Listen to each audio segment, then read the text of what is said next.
जो धर्म से भ्रष्ट हो गया हो, जिसने पाप करने का दृढ़ निश्चय कर लिया हो, ऐसे व्यक्ति का त्याग करने से मनुष्य उसी प्रकार सुखी होता है जैसे हाथ पर बैठे हुए विषैले सांप को त्याग देने से प्राणी निर्भय हो जाता है। जो दूसरों का धन लूटता है, जो पराई स्त्री पर हाथ डालता है, उस दुरात्मा को जलते हुए मकान की भांति त्याग देने योग्य बताया गया है।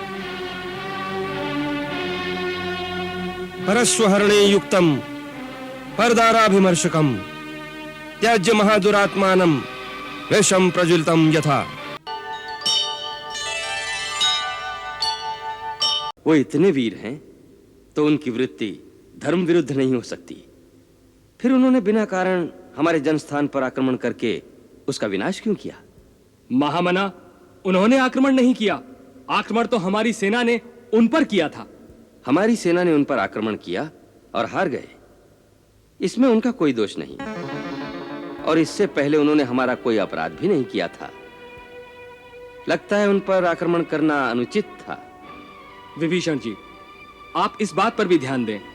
पिछले कई वर्षों से इन दोनों राजकुमारों ने दंडकारण्य में ऋषियों और मुनियों की रक्षा का उत्तरदायित्व तो अपने ऊपर ले लिया था। इनका आश्चर्य पाकर ऋषि और मुनि वनों में निर्भय होकर विचरने लग गए हैं। उनकी करनी ऐसी जान पड़ती है जैसे ये पृथ्वी को राक्षसों से रहित कर देंगे। उन्होंने विराट जैसे बहुत से बलवान राक्षसों को भी मार डाला है, जो अपने आहार की खोज में तपोवन में जाकर ऋषियों मुनियों का भक्षण करके जीते थे।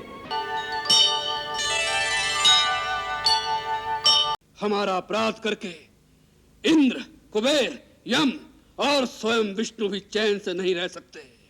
जो रावण काल का भी काल है, अग्नि को भी भस्म कर सकता है, मौत को भी मार डालने की शक्ति रखता है, उसके रास्ते में आने का साहस किसने किया और क्यों किया?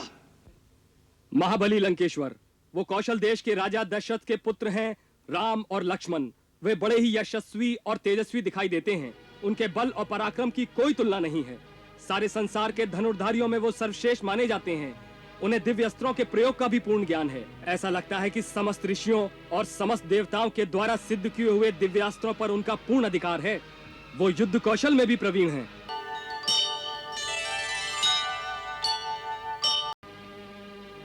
महाराज, मेरे दूतों का समाचार है कि उन्होंने अद्भुत गरुड़ व्यूह की रचना की है जो अभेद्य है। शुक, तू उनसे प्रभावित होकर आया है। अरे वेदन करने का प्रश्न ही कहां है। गरुड़ व्यूह रचे या शकट अथवा चक्र व्यूह के साथ मोर्चाबंदी करें, हमारा ध्येय तो उनको उनके बनाए हुए व्यूह में ही नष्ट कर देना है। व्यूह बनाकर भी जिस विकट व्यूह में वे फंस गए हैं उसका अनुमान क्यों नहीं लगाते?